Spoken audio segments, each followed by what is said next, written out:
Hello, it's Nicholas, and I wanted to talk a bit about the Wicked movie that just came out. As a big fan of musicals and also a big fan of movies, I was really excited to see that this movie was coming out. And also, as a musician and arranger, I'm always really interested in the art of adaptation. So seeing how artists approach something that was originally created for a certain medium, and seeing how they reinterpret that or change things in order to say something different or say something in a different way for a new medium. This movie, of course, is based on the Broadway musical by Stephen Schwartz, which itself is an adaptation of the novel Wicked by Gregory Maguire. That novel, and really the story that we're talking about here, is kind of a spin-off or prequel to Wizard of Oz. So there's a lot of layers of adaptation going on here, and I think that Wicked, the movie, beyond being based directly on the Broadway musical, really draws in a lot of influences and inspiration from The Wizard of Oz, which is just such a pillar of cinema. There's also a lot of other intriguing aspects of this film, such as the casting and the fact that it's only based on Act 1 of the musical. I saw the film last week and I liked a lot of things about it, and I also just had a lot of thoughts about it. A lot of it about the music and the soundtrack. So I thought it could be fun to listen to the soundtrack together and just share some thoughts about the music and the film overall.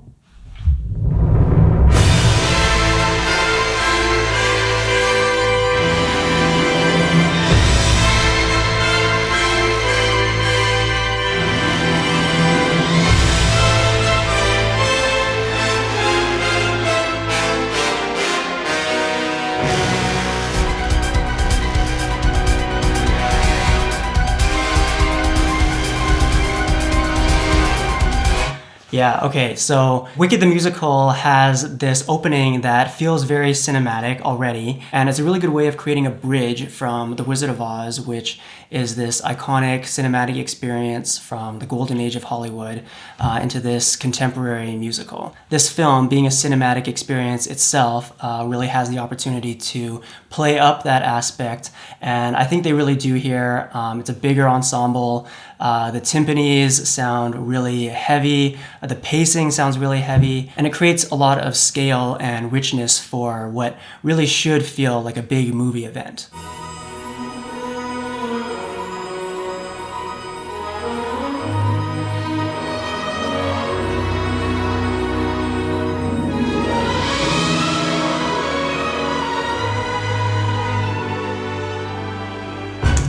Okay, yeah, the brass here is also really contributing to that sense of scale and the old Hollywood sound. And this little motif here, which becomes the Unlimited theme, itself is a reference to The Wizard of Oz.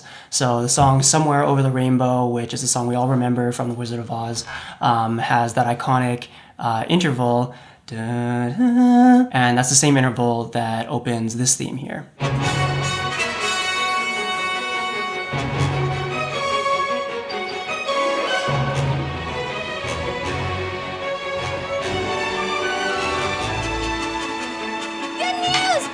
Okay, yeah, the strings sound really full. It sounds like a full orchestra, bigger than you would hear in like a Broadway musical. And the textures there really help create this fairy tale setting. So the twinkly percussion and also the rhythmic violins that also just have a lot of shape and lightness to them. She's dead. The Witch of the West is dead. The wickedest witch there ever was. The enemy of all of us here in Oz is dead.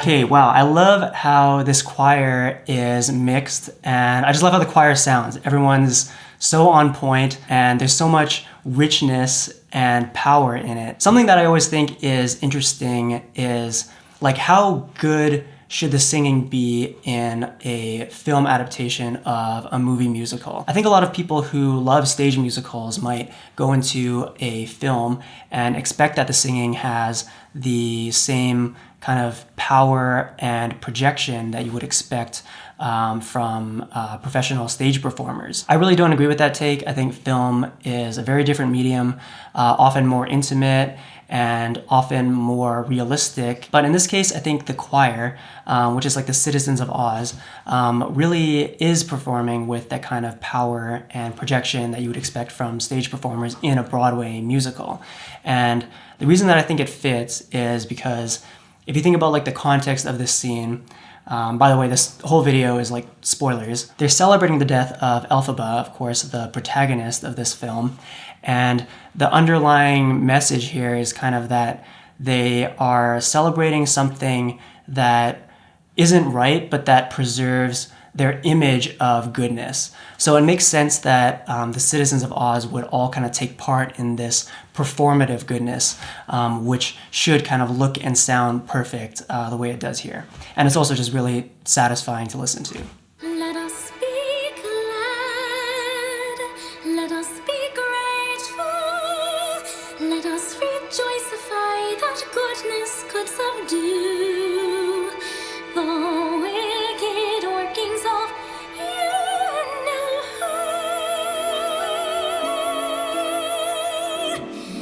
Okay, yeah, Ariana Grande does a really interesting take on this role. I think she captures that same sense of like performative goodness, all of the extra flourishes that are in there to play up the like performative aspect of this character. There's like a tension between that and then a bit of the sadness that the character kind of maybe is carrying underneath the surface. And I think there's a lot of like natural aspects of the way that Ariana Grande pronounces certain words and kind of like slurs certain words. I guess that's kind of what I mean by like the tension. Like there's a tension between over enunciation and a slurring of words that I think you hear in a lot of Ariana Grande's songs that really kind of creates an interesting dynamic in this scene and reflects what the character is kind of going through in this scene. Isn't it nice to know that good will conquer evil? The truth we all believe by and by.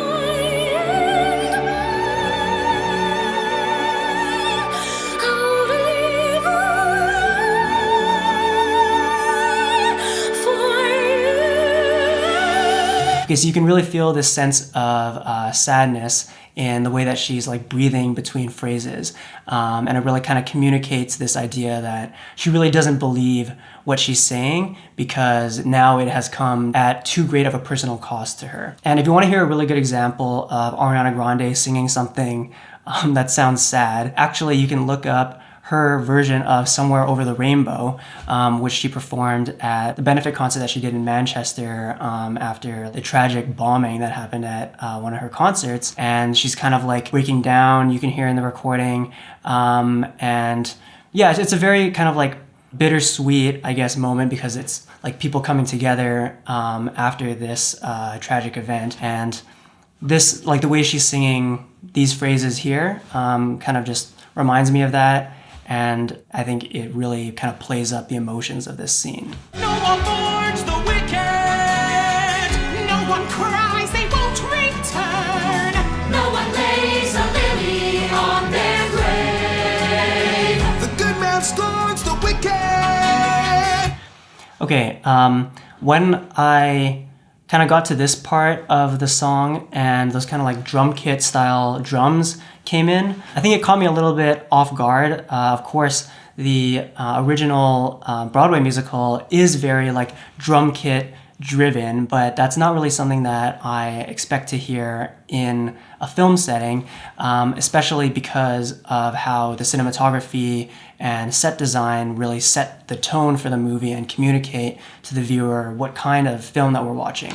I think something that I was actually really looking forward to hearing is how this film soundtrack might change the percussion or rearrange the percussion to make the soundtrack fit more seamlessly with the kind of world that they're portraying on screen. So yeah, I'm curious to hear what other people thought about this. I think the more that I listen to it, the less jarring it becomes, just because I'm like used to hearing it that way. But yeah, it definitely caught me off guard when I first listened to it. How I hate to go and leave you lonely, That's alright, it's only just one night. but know that you're here in my heart while I'm out of your sight.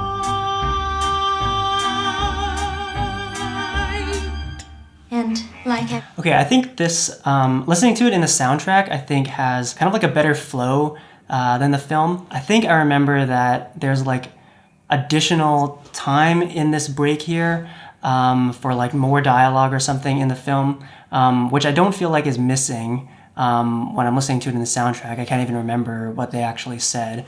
I remember this a little bit like throughout the soundtrack. I think there's a lot of points during songs where there's like dialogue put in to kind of break up the songs, and I think it interrupts the flow a little bit. But here in the soundtrack, I think they kind of cut out some of it, and it flows like a little bit better. Have another drink, my Doc got beauty. I've got one more night left here in town. So have another drink of green elixir, and we'll have ourselves a little mixer. Have another real swallow, little lady, and follow me down. Okay, yeah, Jeff Goldblum, really great choice. I think he's got that kind of like playful sleaziness. It's very fun to listen to, and it also just kind of captures the spirit of this character really well. It's a healthy, perfect, lovely little. Oh, sweetheart! Oh! How can it be? What does it mean? It's uncanny, it's obscene! Like a froggy, ferny cabbage, the baby is unnaturally green. Okay, listening back to this part here, I really appreciate how overacted it is. I wish more of the film really went there, not just in the soundtrack, but like overall. A lot of the film feels very rooted in this kind of like Marvel style realism. I think what I would have appreciated is having a little bit more whimsy and drama to the world. And I think it would have really helped a lot with the kind of like suspension of disbelief when certain events happen. And maybe even things like when I said that I felt like that drum transition was a little bit jarring, maybe like it would have also kind of smoothed some of that stuff over as well. But yeah, I really appreciate how this part is very overdramatic and how the score really helps accompany that as well.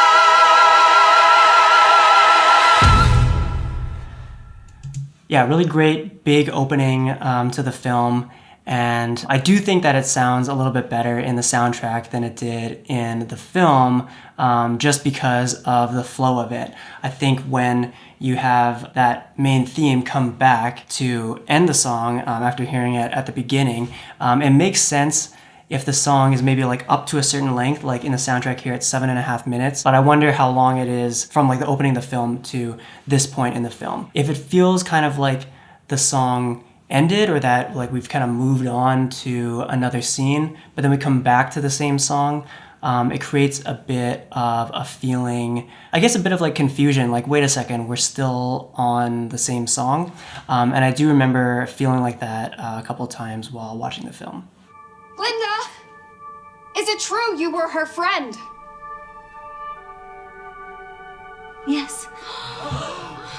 Okay, that little motif there is the opening notes of the song For Good, which is not in this movie because it's from Act 2 of the musical. And I guess it's really the kind of like climax song of the musical. It's also my favorite song from the musical. And I think playing it here is kind of an attempt to have an important theme from Act 2 show up in Act 1 and create a bit of like setup and payoff. But as far as I remember, This is kind of like the only place that it shows up, and I think it's maybe a little bit too subtle. I think if they were going to cut off this movie at the end of Act 1, I think they could have been more prominent with setting up some themes from Act 2 that you would actually remember when going to see the second part of the movie in a year. We shall still reveal the lessons learned in our days at dear old Shiz. Our days at dear old.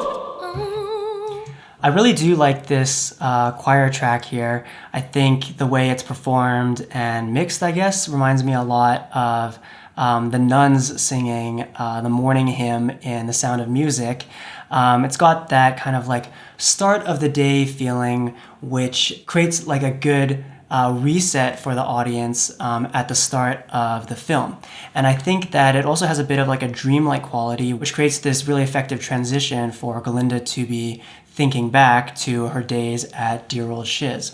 But that's not how they do it in the film. In the film, there's an additional scene here, which is where the title card shows up, and there's a big musical cue, and then a scene of Galinda sailing into Shiz, and then even another whole dialogue scene, I believe, before this choir piece happens here. So I think this is another example of where the movie, I think, added in a lot of stuff that kind of breaks up the flow. Just looking at the soundtrack time, I guess it's only 56 minutes of songs, but the movie is 2 hours and 40 minutes. So that's a lot of non-musical scenes that I guess would have been added in or inserted into the middle of songs. And I do think that the film's flow and pacing suffers due to that. Many years I have waited for a gift like yours to appear. Why, I predict the wizard might make you his magic grand vizier. Yeah, I think Michelle Yeoh is an interesting choice for this role. I do really love Michelle Yeoh and, of course, love seeing Asians on screen. I think she plays the role with a bit of like a subtle, sinister edge, I guess. And it fits well with the tone that they're portraying in this film overall. But I think it would have been interesting to have her or another actress go kind of more over the top with the role. And of course, this would have to be accompanied with like all the other aspects of the film, from like the set design to the cinematography to even the scoring. But I remember like the first scene where Madame Morrible walks in, like the first scene where the students see her and they all have this kind of like reaction to her because I guess she's like this well-known or revered figure to the students. The reaction of the students is shown on screen, but nothing about the film conveys that to the audience. And I remember in that moment specifically, I was feeling like, okay, I wish the film had kind of played up the sense of wonder that I would have just liked to see for these songs and this world and this story. My dear, I'll write at once to the wizard. Tell him of you in advance. With a talent like yours, dear, there is a definite chance. If you work as you should, you'll be making good. Yeah, again, I really love the rubato. There's a big deal made about the actors all singing live on set, and I think this is really the main benefit of it, is you can kind of give the actors space to play with the tempo and be really in the moment with it. And I do really think that this scoring here is beautiful. It sounds like a movie soundtrack in the background of the actors singing as dialogue, which I love to see in film musicals. Did that really just happen? Have I actually understood this weird quirk I've tried to suppress or hide? Is a talent that could help me meet the wizard if I make good. Yeah, Cynthia Erivo is so good, and listening back after having seen the whole film, I can really appreciate how she kind of creates this evolution of Elphaba's character through her voice. You can tell that Elphaba's got the chops, but she also has a very naive and kind of reserved tone to it. And that's just really perfect for where Elphaba's character starts. I will say that it could have been interesting to hear Elphaba sing earlier in the film, because this actually is kind of pretty late in the film already. Could have been in one of the flashbacks of Elphaba as a kid, or in that first scene when they arrive at Shiz. I think that could have helped center the movie more around Elphaba as the protagonist. I think the way that the movie was paced really ended up centering Glinda as the protagonist of the film. When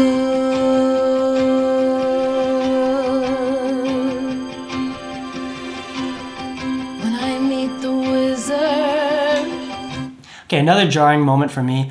I know this is how the original song sounds, and the musical is from 2003 and was meant to sound contemporary, but I really was expecting them to do something different with the soundtrack and not to just hear kind of the same or similar arrangement of the song from the Broadway musical. He'll say to me, I see who you truly are, a girl on whom I can rely, and that's how we'll begin, the wizard and I.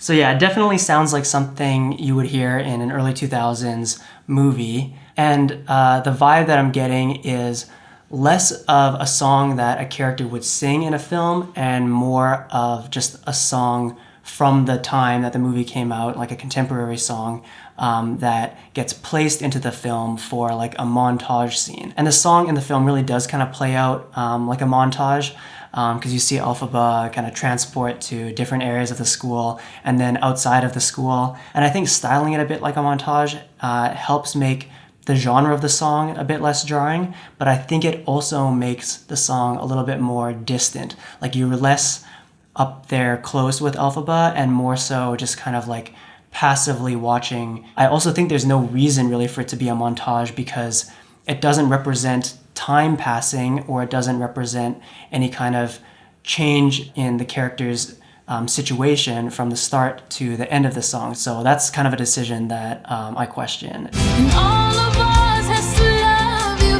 and by the wizard you're acclaimed. And this gift or this curse I have inside, maybe at last I'll know why. As we work hand in hand, the wizard and I. Yeah, I love how effortless Cynthia Erivo sings this. She feels very free, and I think there's really this sense that a weight is lifting off her shoulders for the first time. And this song is really positioned as Elphaba's like I Want song. And I think Cynthia Erivo's delivery really sets up this idea of Elphaba at her core just wanting to be free from the rules of society, even though what she's singing about on the surface is just being with the wizard. Unlimited, my future is unlimited, and I've just had a vision almost like a prophecy. I know it sounds truly crazy, and true, the vision's hazy. Okay, this is a really good example of setup and payoff, but also just kind of progression of a theme. So this is a motif that we heard at the beginning of the film, which I mentioned earlier, and now we hear it progress into an actual song, still within like the first part of the film, and that kind of like reinforces the familiarity of this theme to the audience and allows it to be used effectively later in the film to either contrast with this moment or highlight an interesting connection with this moment. With me,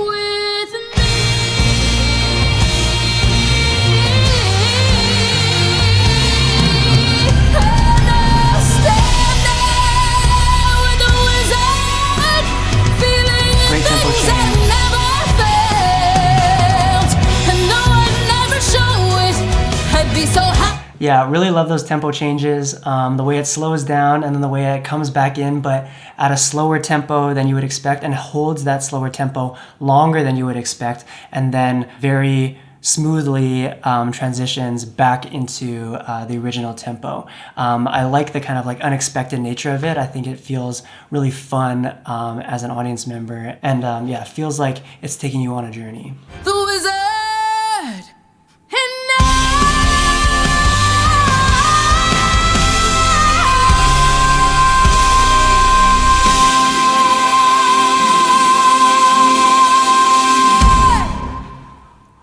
Okay, yeah, she ends the song so powerfully, and so even just within the song itself, it's got such an evolution of Elphaba's voice as a reflection of her character, and I think this is really making me wish that they did more with this scene.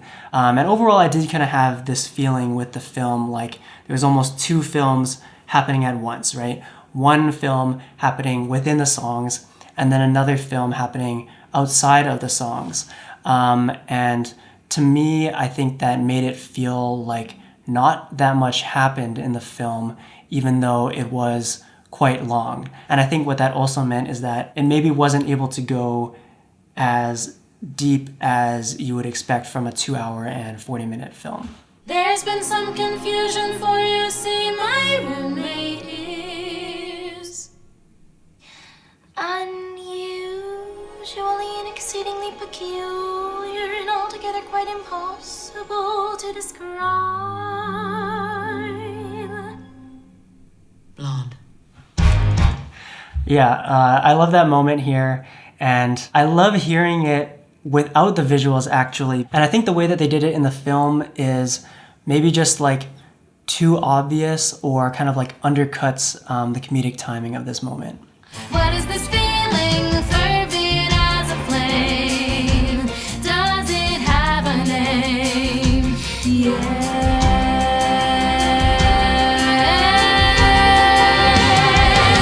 Loathing, unadulterated loathing for your face, your voice, your clothing.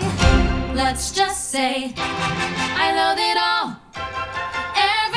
Yeah, really playful. I love how the voices really play off and call and respond to each other, and then also how the voices collectively and the accompaniment call and respond to each other. It makes it feel really playful, which of course this whole scene and song is centered around kind of like a game-like dynamic or competition between the two of them. Poor Galinda forced to resign with someone so disgusting-ified. We just want to tell you we're all on your side.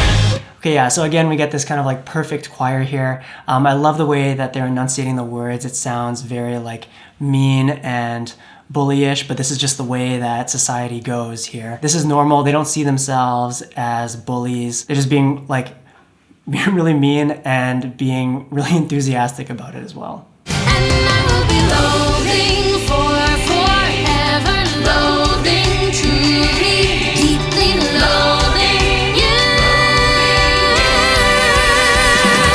My whole life long.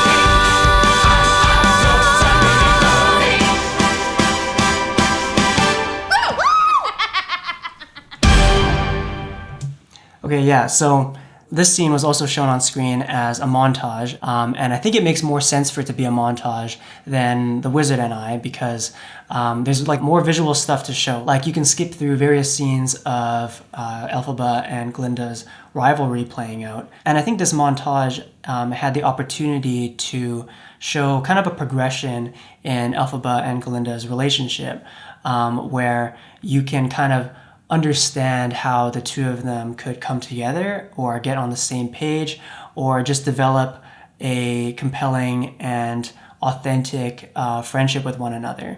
I think to me that's a seed that never really gets planted effectively in this film, and that's something that I think definitely could have happened in this song. I think when I listen to the soundtrack, I can picture that happening, and I can picture the actual moment that it would happen too. It's right after the choir finishes singing and where the key changes.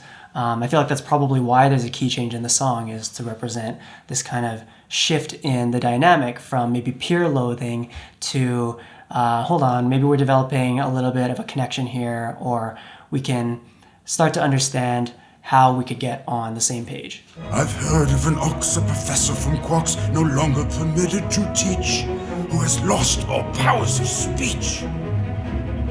And an owl in Munchkin Rock, a vicar with a thriving flock forbidden to preach. Now he only can screech. Okay, this I think is a really good example of how the arrangement kind of transforms the original song into something new for this medium. I think in the original Broadway play, this kind of ostinato here is just played on like a synth, or maybe like a synth that kind of emulates a bit of a harpsichord type sound. And I think these kind of like the doubling of these notes on the strings here adds more momentum to the scene. It's supposed to sound a little bit urgent, like there's something sinister happening that we haven't quite figured out yet, but time's running out. And I think this is a really effective orchestration that fits really well in this film medium, and also kind of highlights those aspects of the story.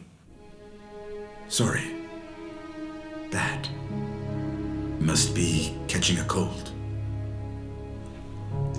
I think Peter Dinklage is a really effective casting choice in this role. Probably like most people, I primarily associate him with Miles Finch, no I'm kidding, with Tyrion Lannister, and the way he plays that character is with this kind of like fierce acceptance but also resistance to being mistreated and misunderstood in that society. I think misunderstood is probably like the best way that I can describe what Peter Dinklage's voice conveys. It makes Dr. Dillamond's character have a lot of fight, but also gives you a lot of empathy for his character. And I think actually probably the only time that I like teared up a little bit in the film is the scene with Dr. Dillamond and Elphaba in the classroom just after he's dismissed the class after seeing the like anti-animal vandalism. And just that, seeing those kind of characters, those two misunderstood characters have that moment of connection was really touching. And I think this kind of like pathos that Peter Dinklage's voice performance and voice quality brings to the role was a really important component of that. Because even though you don't like see him on screen, even though it's just a goat, and not a particularly expressive goat either, that kind of humanity really shines through there. It couldn't happen here in Oz.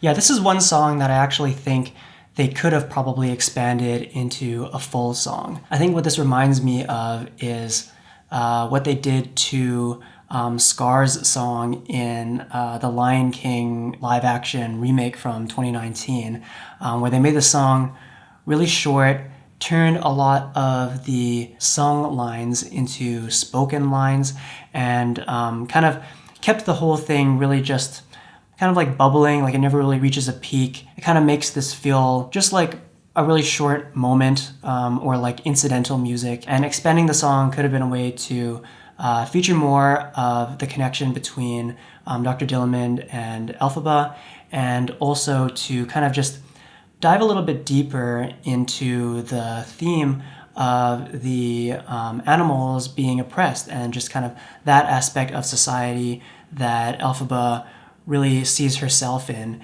and finds solidarity with.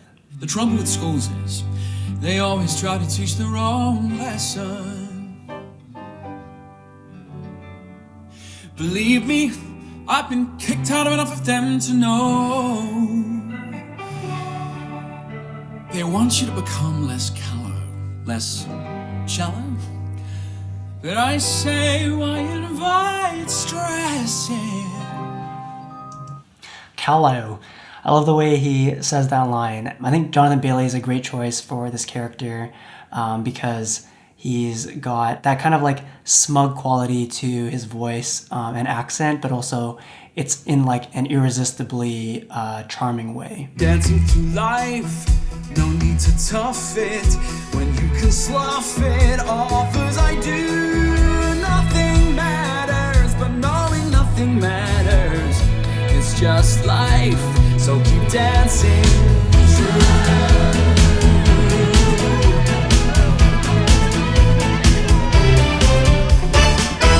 Okay, yeah, that's a great build there. I love that moment when the strings come in there, and I love this little instrumental break.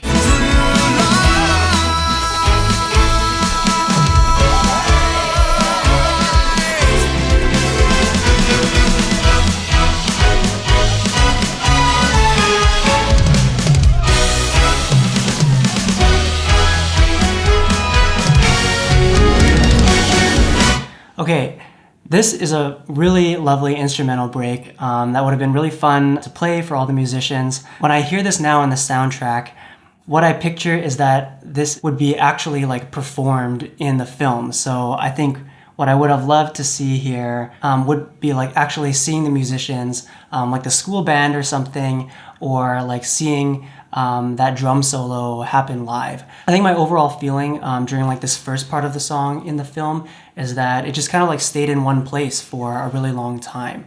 Like one setting in the library, in daylight, in flat lighting, and it's a song that has so much flair. That's really what it's all about, is Fiyero kind of sharing that flair with the rest of the students and kind of opening their eyes to what life can be. And I think the visuals and just what was shown on screen could have explored that more. I'm about to have the happiest night of my life. Thanks to Galinda. Finally, for this one night, I'm about to have a fun night with this munchkin boy Galinda found for me.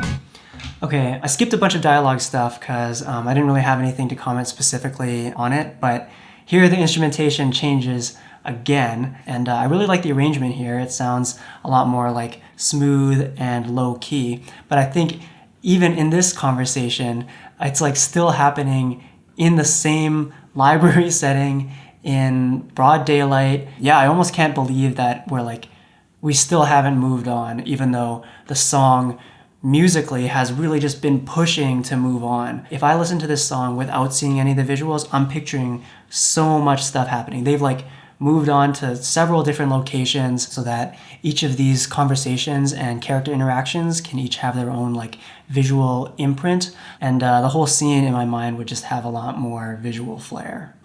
You deserve each other, this hat and you, you're both so smart. You deserve each other, so here, out of the goodness of my heart.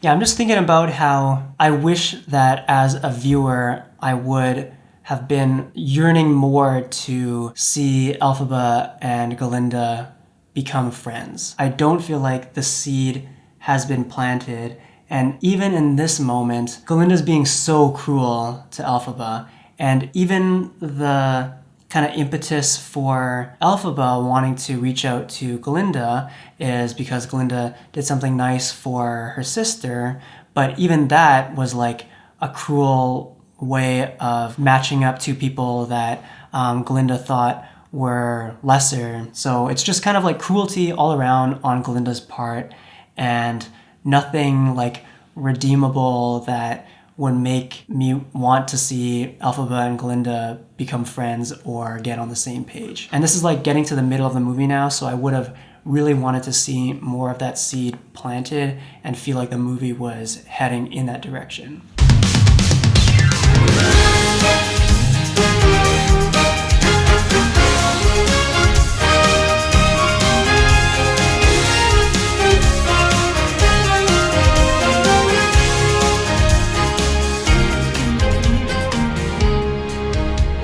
Okay, so that's the moment when they finally get to the Ozdaz ballroom and they finally actually do a dance in the place where this music would like be actually playing, but it doesn't really feel like the arrival that it should, because we already had these great instrumental breaks earlier that weren't accompanied by that kind of visual flair. So here, when it finally happens, you're kind of just a little bit over the song already. And this song, even though it's like almost 10 minutes in the soundtrack, I think was longer, like a lot longer in the actual film, because there's, again, like all these scenes inserted into it beyond just the dialogue breaks that we hear in the soundtrack. So yeah, overall in the movie, I feel like it overstays its welcome a bit.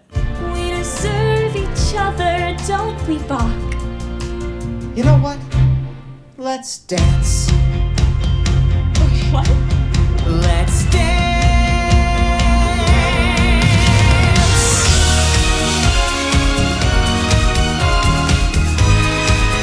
Okay, another dance break. So this is now like the third or fourth like instrumental break for a dance scene within the same song. And I think not only does that make it feel like the song is overstaying its welcome a little bit, but I think it also kind of compresses all of these character moments from different storylines that really should have their own space to breathe, and kind of just like mashes them all up into the same song or the same stream of consciousness, where you can't really distinguish them from one another or really get on board with the journey of each of these characters in their own space. Dancing through life, here at the Ozdust, if only because dust is what we come to. And here's a strange thing, your life could end up changing while you're dancing.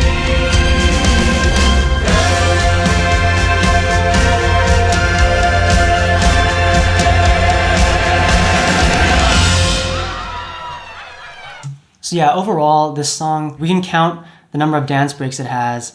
I think in that first instrumental break, it's just Fiyero dancing, and then there's the scene where him and Galinda are dancing together, and then there's the scene where they're all dancing together when they arrive at the Ozdust ballroom, and then there's the scene of Bach and Nessa dancing together, and then there's the scene where the song comes back in when everyone's dancing together with Elphaba dancing Elphaba's dance. Probably what they were going for is like, oh, the idea of dancing through life, like through showing scenes of characters dancing, that can kind of like create a common thread of these various storylines. But I do feel like we're kind of missing out on the significance of each of these character moments within their own storylines, especially ones like Bach and Nessa's, where their whole arc in the entire film takes place in this song. The setup and payoff happen almost like in the same moment because it's in the same song, and it doesn't end up feeling like an actual arc for those characters. And then when everyone's dancing together with Elphaba and Galinda at the end, it also kind of doesn't feel like the release that it should, because it just happens to the same theme that we've been hearing over and over for the last 10 minutes or probably 20 minutes in the actual movie. And it's the same theme that we've just seen all of these other character moments happen to in the last few minutes as well. Elfie, now that we're friends, I've decided to make you my new project. Oh, you really don't have to do that. I know. That's what makes me so nice. Whenever I see someone less fortunate than I, and let's... Okay, so she says, now that we're friends, I'm really interested in hearing what some different people think about this. Like, are you on board with the idea of Elphaba and Galinda being friends at this point in the story? For me, I think it feels really sudden, just thinking about how in the song just prior to this, in the middle of the song, Galinda was still being very cruel to both Elphaba and her sister. To be popular, I'll help you be popular. You'll hang with the right cohorts, you'll be good at sports. No, that's a line you've got to know. So let's start, 'cause you've got an awfully long way to go. Okay, I'm just remembering right now that this scene in the film is also cut like a montage. And it is like a really fun montage, like a lot of, makeover scenes are in different movies, But I think at this point, it's becoming a little bit of a crutch almost. Like they're using the montage to make these songs feel more at home in the kind of flat world that they're presenting the story in, whereas they could have just taken a little bit more of a surrealist approach to the overall tone of the film that would have made these songs more able to be explored in less of a distant way. Because again, the montage, I think, kind of creates a bit of distance between the viewer and these characters, whereas film kind of has the power to be a lot more close than that. Celebrated heads of state or especially great communicators. Did they have brains or knowledge? Don't make me laugh. They were popular. What? It's all about Poppy. Okay, so I actually do really like how Ariana Grande is kind of like overacting this scene. I think it's just that the rest of the movie isn't matching that kind of energy. And especially it seems like the way that they kind of have Elphaba being very stoic here just kind of contributes to my feeling that I like can't really see these characters getting on the same page, because it just feels like they're almost in like different universes. Just not quite as popular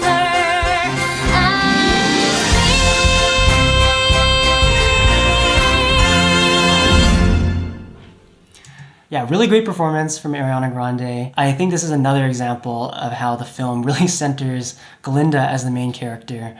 Elphaba is like very not present in this scene, and I think Elphaba even like leaves closer to the end of the song, but like partway through, and the last bit of the song is like just Galinda prancing around and singing to herself. And yeah, as a viewer, I think I was a little bit confused about who's like supposed to be the protagonist here, and I guess who does the film want me to empathize with more?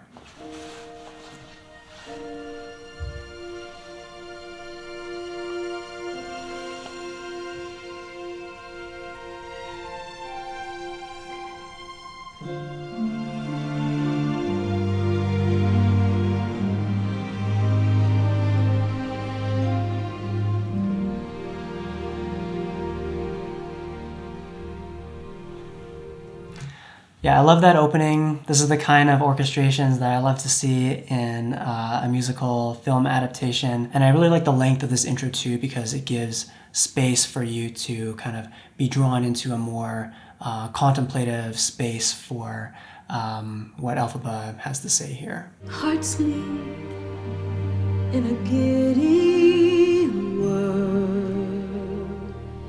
He could be that boy.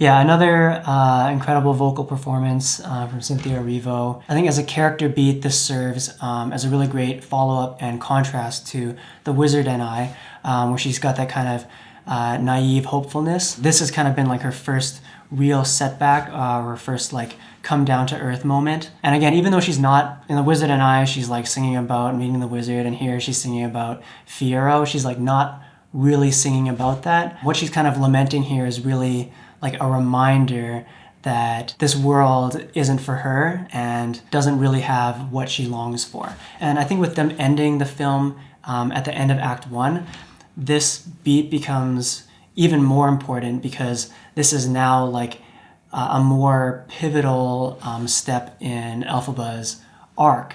If like the end of her arc is where she ends Act 1 of the musical. Don't remember that rush of joy.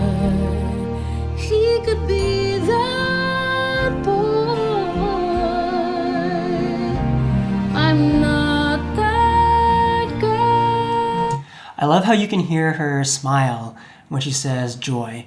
It feels very unexpected, because somehow you don't often hear the word joy being pronounced like that. But I do remember that in the film, she's not smiling, like they used a different take or something for that moment. So it doesn't like quite line up, and I guess maybe breaks a little bit of that immersion. And they also did this song as a montage. Like she starts singing it in the forest, and then later she's like singing it at the school. The montage doesn't happen as rapidly, but it still, I think, places a bit of distance between us and Elphaba. And I wish there wouldn't have been that distance because it's such an intimate performance, as we can hear in the soundtrack.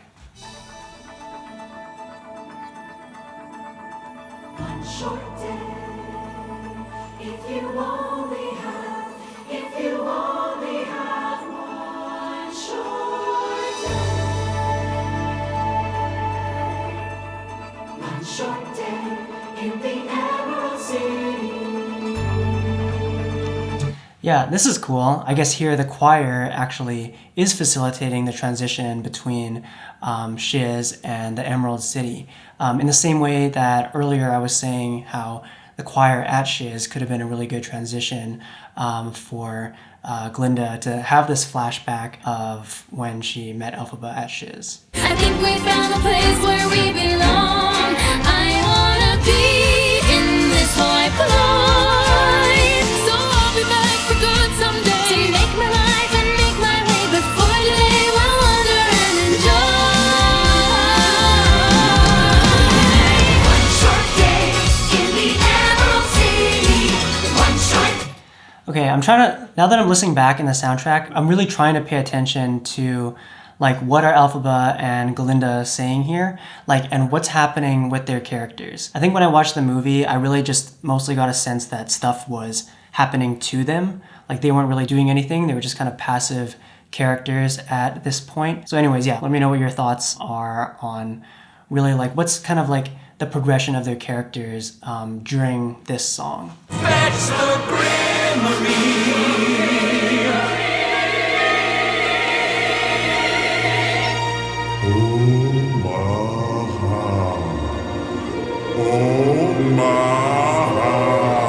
He can read it.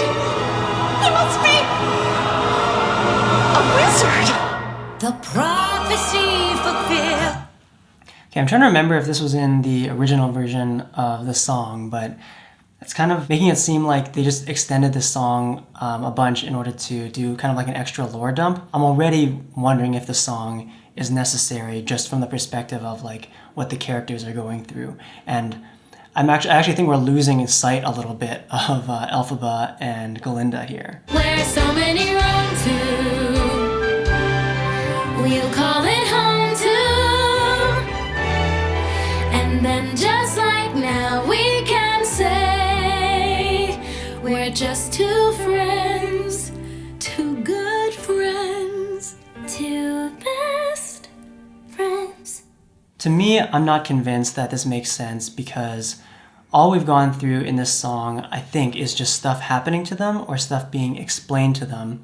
And to me, I also can't really justify how visiting Oz or visiting the Emerald City would connect with Elphaba or would connect with Glinda. Like, what do each of these characters see in Emerald City that they would also see in themselves that would make them feel like that is where they belong and that's what aligns with their true values? And then furthermore, how is that common to both Elphaba and Glinda in a way that going through that experience and seeing that in the Emerald City would make them feel like they're now close friends with each other? So yeah, I'm kind of unconvinced of their friendship at this point, and I think just them affirming it at the end of this song to each other seems a little bit forced.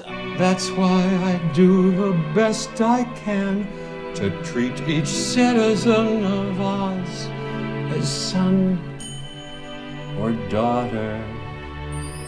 So Elphaba, I'd like to raise you high, 'cause I think I really like how this is scored. Of course, Jeff Goldblum, I mentioned this before, his voice is great because it has a little bit of that like sneaky quality to it, even when he is being kind of sentimental like this. And helping you with your ascent allows me to feel so parental. For I Oh, that's so good. The falsetto and the vibrato, like he's really hamming it up. It's just really playing into this sense that The Wizard of Oz is really just kind of like putting on a show for everyone. I hope you're happy how you hurt your cause forever. I hope you think you're clever. I hope you're happy. I hope you're happy too. I hope you're proud how you would grovel in submission to feed your own ambition. So though I can't imagine how, I hope you're happy Right now. I really like the song dialogue at the start of this song. I mentioned that for a lot of the film, I felt like they were kind of like two movies happening in parallel. And this is a moment that I think they really both come together because Elphaba and Galinda are both kind of really clearly stating their perspectives on the world, but in song and in a way that is just directed to each other. So it's a great way of kind of highlighting that central tension between the two characters. Although I can't really get on board with why Galinda would still want to follow the wizard. I know why. She wants to stay safe and she's like comfortable following the systems of this world as they are set up. And I guess from her perspective, she does still see the wizard as someone with power because he has the illusion of power and the influence that comes with that. So I'm not really saying that I don't understand the logic here. I'm just saying that I think I was missing that being kind of laid out as the character motivation for Galinda to the point where this feels like the natural follow-up for the character. You can have all you ever wanted. I know. But I don't want it. No. I can't want it anymore.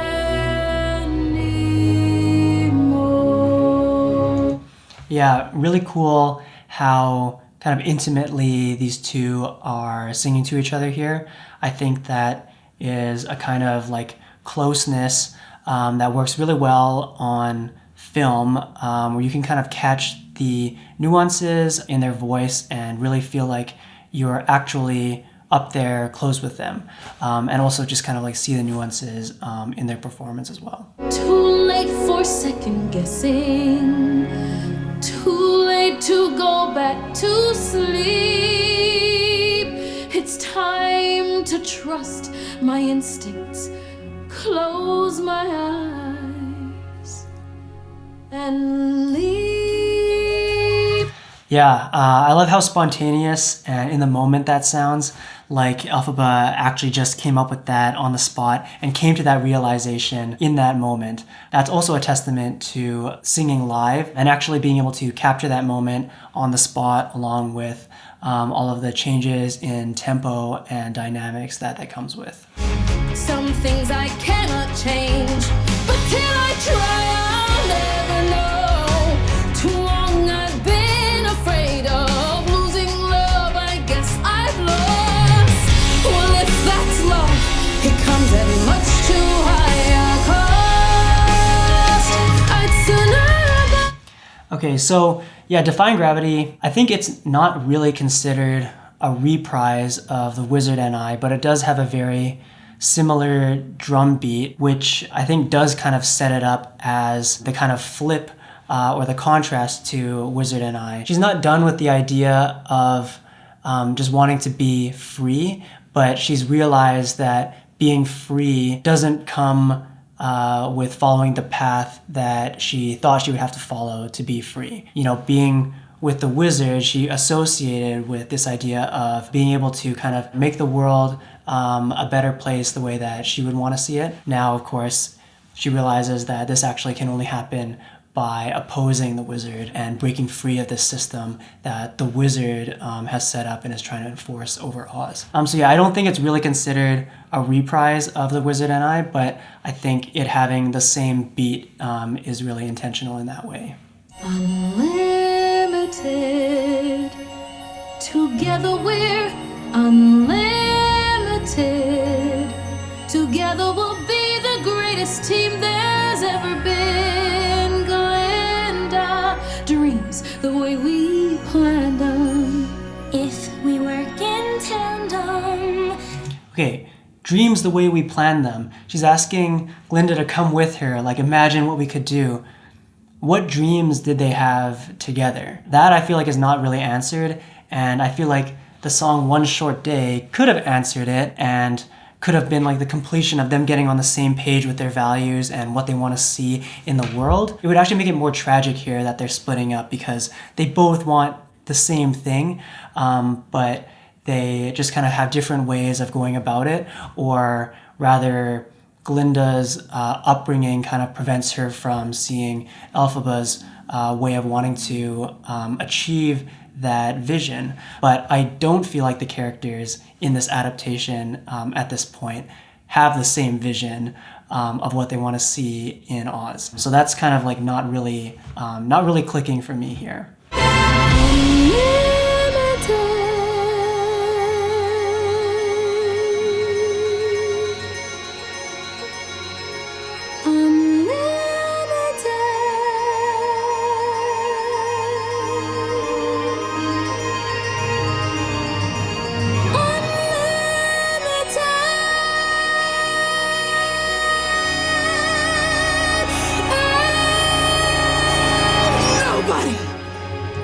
Okay, again, I was talking about this earlier, the progression of that motif. I think that's really powerful, how it shows up just as an instrumental motif right at the start of the film, and then becomes a sung theme in The Wizard and I, and then now here it's like in its purest form at the climax of the movie. I think that's just a really powerful thread and feels like a very satisfying payoff to hear it in this moment. Is ever gonna bring me down? I hope you're happy. Bring me